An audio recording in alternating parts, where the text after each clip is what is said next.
जय मानव विजय मानव। मित्रों, मैं डॉक्टर जयप्रकाश पालीवाल अपने YouTube चैनल परिकल्पना मध्य प्रदेश और डॉक्टर जयप्रकाश पालीवाल भोपाल में आपका हृदय की गहराइयों से, हरे रक्त बूंदों से आपका अभिवादन करते हुए स्वागत और अभिवादन करता हूं, अभिनंदन करता हूं। आज के जिस विषय पर मैं आपसे बात करना चाहता हूं वो बहुत महत्वपूर्ण टॉपिक, बहुत महत्वपूर्ण विषय है और बहुत बड़ी समस्या है समाज की। आत्महत्या आखिर क्यों, इस विषय पर बात की जाएगी। दुनिया भर में साल भर में लगभग 8 लाख लोग आत्महत्या करते हैं। 2021 में 1,64,000 के लगभग भारतीयों ने आत्महत्या की और राष्ट्रीय आत्महत्या की दर के बारे में यदि हम बात करें तो 12 प्रति लाख प्रति वर्ष दर्ज की गई थी, जो 1967 के बाद से आत्महत्या से होने वाली मौतों का उच्चतम दर रहा है। 2021 में उच्चतम दर रहा है। इस डेटा के लिए सबसे पहले जो दर्ज किया गया था वो विश्व स्वास्थ्य संगठन के अनुसार भारत में आत्महत्या एक उभरती और गंभीर सार्वजनिक सामाजिक स्वास्थ्य समस्या के रूप में सामने आई है। आखिर ऐसा क्यों, इस विषय पर हम बात करेंगे। विकिपीडिया, गूगल और अन्य विश्वसनीय संसाधनों से प्राप्त जानकारी के अनुसार यदि हम इस विषय पर बात करें तो मैं आपसे सिर्फ यही कहना चाहूँगा कि पिछले 5 दशकों में भारत में आत्महत्या की दर लगातार बढ़ रही है। 2021 के दौरान आत्महत्याओं में मात्र एक वर्ष में 2020 की तुलना में 7.2% वृद्धि हुई। कोरोना कहीं इसका कारण तो नहीं था, ये बात का विषय है, जिसमें भारत में दुनिया में सबसे अधिक आत्महत्याएं दर्ज की गई।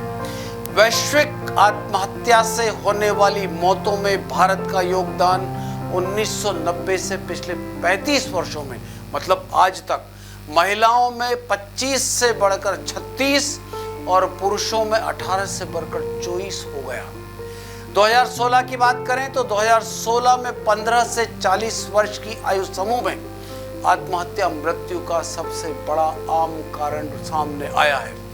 2007 में आत्महत्या की दर प्रति 1 लाख आबादी पर बढ़कर जो पूर्व में लगभग 7 प्रति 1 लाख थी, आज 2007 में बढ़कर 10.3 हो गई। एक और गंभीर विषय, दैनिक वेतन भोगियों में हिंदुस्तान में 2021 में आत्महत्या 42,000 मौतें दर्ज की गई, जो आत्महत्या के आंकड़ों का विश्व का एक सबसे बड़ा समूह सामने आता है कि दैनिक वेतन भोगियों में बहुत ज्यादा आत्महत्याएं हुई। 2021 में पुरुष महिला आत्महत्या का अनुपात लगभग 73 वर्सेस 27 था। मतलब यदि 4 लोगों ने आत्महत्या की तो उसमें 3 पुरुष थे और 1 महिला थी।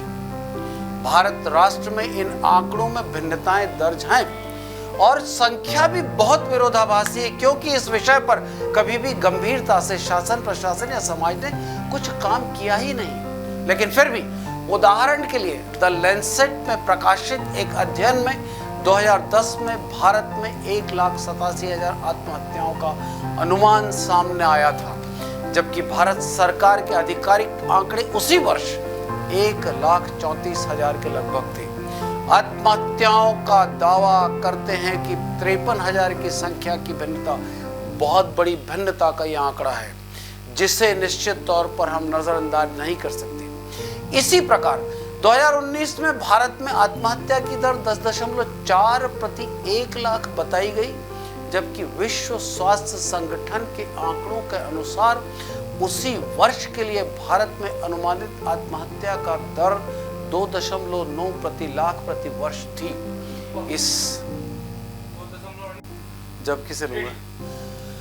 जबकि विश्व स्वास्थ्य संगठन के आंकड़ों के अनुसार उसी वर्ष के लिए भारत में अनुमानित आत्महत्या दर 12.9 प्रति लाख प्रति वर्ष थी। इसमें पुरुषों की संख्या अधिक है। भारत सरकार किसी मृत्यु को आत्महत्या के रूप में किन 3 मापदंडों के आधार पर वर्गीकृत करती है, अब हम इस पर विचार करेंगे। आखिर ऐसे 3 कौन से पैमाने हैं जिसमें सरकार किसी भी मृत्यु को आत्महत्या मानती है? पैमाना क्रमांक 1, यह एक अप्राकृतिक मृत्यु है जिसमें आत्महत्या के प्रमाण मिलते हैं। पैमाना नंबर 2, मरने का अटल इरादा व्यक्ति का स्वयं का होता है, जिसे वो किसी भी हालत में घटना में तब्दील जरूर करता है। पैमाना नंबर 3, व्यक्ति स्वयं की निगाह में किसी ठोस कारण से जीवन को समाप्त करने का निर्णय ले चुका होता है, जिसका अनेकों बार सुसाइड नोट में भी उल्लेख होता है। लेकिन कभी कभार सुसाइड नोट में इसका उल्लेख नहीं भी मिलता है। इसकी कानूनी जांच की जाकर ये पता लगाया जाता है कि आखिर ये प्राकृतिक मृत्यु है, आत्महत्या है, दुर्घटना मृत्यु है या हत्या है। भारत में यदि हम देखें तो उम्र और आत्महत्या का भी बहुत सामंजस्य, कहीं कहीं हमें बड़ा सामंजस्य देखने को मिलता है। 2019 में भारत में 18 से 45 वर्ष की आयु समूह के लगभग 34 प्रति 1 लाख आत्महत्याएं हुई। 18 से 45 वर्ष की युवा वयस्कों के इस वर्ग में कुल आत्महत्या का यह आंकड़ा 67 चला गया, 67 चला गया। इस तरह भारत में कुल 1.3 लाख आत्महत्याओं में लगभग 53,000 आत्महत्या करने वाले युवा वयस्क थे, जिनकी आयु 18 से लेकर 45 वर्ष के बीच में पाई गई। ये आंकड़ा ये दर्शाता है कि आत्महत्या है तो यही कमजोर और संवेदनशील आयु वर्ग है, जो कहने में जोश वाला युवा वर्ग है, लेकिन कहीं न कहीं भावनात्मक या विभिन्न कारणों से ये आयु वर्ग आत्महत्या के मामले में बहुत नाजुक, बहुत संवेदनशील और बहुत कमजोर कड़ी माना गया है। ये आंकड़े ये बताते हैं कि आज युवा सर्वाधिक असुरक्षित और तनावग्रस्त हैं। कारण कई हो सकते हैं, इन कारणों पर भी हम आगे चर्चा करेंगे। यदि आत्महत्या की बात करें तो ग्रामीण और अशिक्षित लोगों में आत्महत्या की दर शिक्षित और शहरी क्षेत्रों की तुलना में कम पाई गई है। भारत में 2021 में बड़े शहरों में लगभग 26,000 आत्महत्याएं हुई, जिसमें सर्वाधिक आत्महत्या दिल्ली में पाई गई। यहाँ मैं एक बात आपको और कहना चाहूंगा कि मध्य प्रदेश जैसे प्रदेशों में, कृषि प्रधान प्रदेशों में, हम नहीं जानते क्यों, लेकिन कृषकों में भी आत्महत्या के प्रयास और आत्महत्या की दर बहुत ज्यादा है। ये भी एक बहुत बड़ा चिंता का विषय है। शासन के दावे, नुमाइंदों के दावे, प्रशासन के दावे कुछ भी हों, लेकिन अघोषित रूप से जो ग्रामीण क्षेत्रों में आत्महत्याओं की संख्या है, उसका सही आंकड़ा इकट्ठा करना बहुत मुश्किल होता है और वो सही रूप में हमारे सामने नहीं आता है। सन 2021 में भारत में पुरुषों ने आत्महत्याओं की कुल संख्या लगभग 1,20,000 थी, जबकि आत्महत्या करने वाले महिलाओं की संख्या 45,000 थी। इन सब के विपरीत एक बहुत बड़ा तथ्य सामने आता है। यदि हम ट्रांसजेंडर की बात करें तो सिर्फ 2021 में हिंदुस्तान में 28 ट्रांसजेंडर लोगों ने आत्महत्या की। आखिर ऐसे क्या कारण थे कि ट्रांसजेंडर में आत्महत्या की दर बहुत कम है? इसका बहुत बड़ा कारण है कि ट्रांसजेंडर जन्म से ही संघर्ष और अस्तित्व के लिए संघर्ष करता है, अपने जीवन यापन के लिए संघर्ष करता है, विपरीत परिस्थितियों में जीवित रहता है, अपने भरण पोषण के दुनिया भर के रास्ते निकालता है और वो अपनी एक अलग दुनिया बनाता है, जिसमें ट्रांसजेंडर मित्रों के साथ वो अपना जीवन जीता है। तो मैं समझता हूँ कि मित्र जो होता है वो निश्चित तौर पर इस तरह की आत्महत्याओं को रोकने में। महिला आत्महत्याओं की संख्या लगभग 45,000 थी।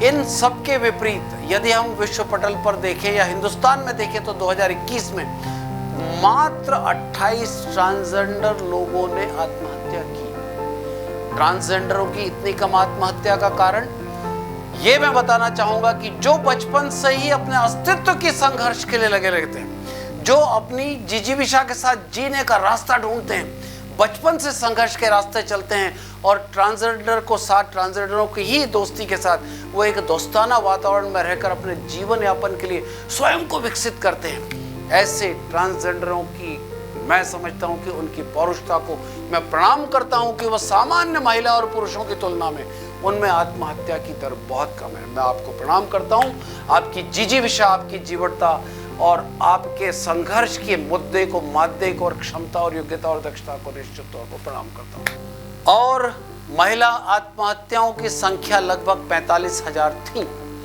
इन सबके विपरीत, सामान्य महिला और पुरुषों के बिल्कुल विपरीत, यदि 2021 में हम हिंदुस्तान में आत्महत्या करने वाले ट्रांसजेंडरों की संख्या देखें तो मात्र 28 थी। आखिर ट्रांसजेंडरों में आत्महत्या की प्रवृत्ति इतनी कम क्यों? क्या कारण है? उनका मनोबल बहुत ऊंचा रहता है, उनकी संघर्ष की क्षमता बहुत ज्यादा होती है, उनमें जीवन के प्रति मादा सकारात्मक होता है, वो अपने मित्रों के साथ रहते हैं और सारे ट्रांसजेंडरों के बीच में गुरु और शिष्य की परंपरा का एक अनुपालन होता है और बराबरी के सारे ट्रांसजेंडर बहुत अच्छे मित्र दोस्त की तरह रहते हैं। तो दोस्तों के साथ रह रहकर वो बहुत मजबूत हो जाते हैं और बचपन से ही चूंकि वो विपरीत परिस्थितियों में जीवन जीते हैं, इसलिए संघर्ष की उनकी योग्यता, संघर्ष की उनकी क्षमता, उनकी दक्षता और उनकी मादा बहुत ऊपर चली जाती है।